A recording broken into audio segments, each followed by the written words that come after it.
Welcome to Telugu focus TV. నేను మీ శ్రీనివాస్ రెడ్డి.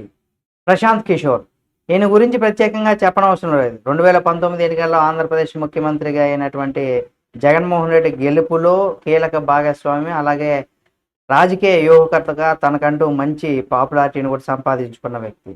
అయితే ఈయన ఈసారి ఎక్కడి నుండి పోటీ చేస్తున్నారు ఏంటి అనేది ఈయనకి సంబంధించి ఒక వార్త ఇప్పుడు మనం కనుక చూసినట్లయితే, వచ్చే ఏడాది జరగనున్నటువంటి బీహార్ అసెంబ్లీ ఎన్నికల్లో మొత్తం 243 స్థానాల్లో పార్టీ అభ్యర్థులను కూడా బరిలోకి దించుతామనేసి కూడా ప్రముఖ రాజకీయ యువకర్త ప్రశాంత్ కిషోర్ ప్రకటించడం జరిగింది. ప్రస్తుతం తాను చేపడుతున్నటువంటి జన్ స్వరాజ్ యాత్రను రాజకీయ పార్టీగా మలుచుకున్నటువంటి ఇప్పటికే ఆయన ప్రకటించిన సంగతి మనందరికీ తెలిసిందే. అక్టోబర్ 2న గాంధీ జయంతి రోజున పార్టీని ప్రారంభించనున్నట్లు కూడా ఇటీవల ప్రశాంత్ కిషోర్ అయితే పేర్కొన్నారు. ఆదివారం ఆయన మీడియాతో కూడా మాట్లాడుతూ మొత్తం అన్ని స్థానాల్లో కూడా జన్ స్వరాజ్ అభ్యర్థులను కూడా బరిలోకి దింపుతామని, వారికి కనీసం 40 మంది మహిళా అభ్యర్థులు ఉంటారని కూడా చెప్పుకొచ్చారు.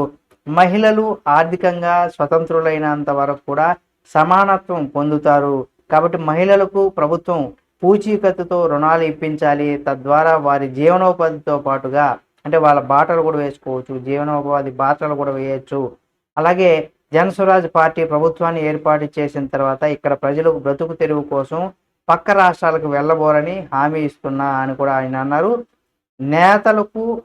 నేతలు వారి యొక్క వారసులు నమ్ముకొని ఓట్లు వేయొద్దని కూడా ప్రజలకు పిలుపునిచ్చారు ఆయన. ఏది ఏమైనా ప్రశాంత్ కిషోరు ఇప్పటి వరకు చాలా రాజకీయ పార్టీలకు కూడా యువకర్తగా పనిచేశారు.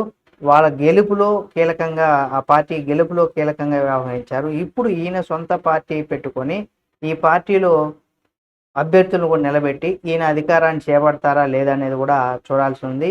ఏదేమైనా ప్రశాంత్ కిషోర్ గారు చేసే ఈ ప్రయత్నంలో ఆయన ఎంతవరకు విజయం సాధిస్తారు ఏమని కూడా తెలియాలంటే మరి కొన్ని రోజులైతే మనం ఆగాల్సిందే. ఆయనకి సంబంధించి మరిన్ని వీడియోల కోసం మన Telugu focus TV channel subscribe చేసుకొని పక్కనే ఉన్న బెల్ బటన్ నొక్కడం మాత్రం మర్చిపోకండి.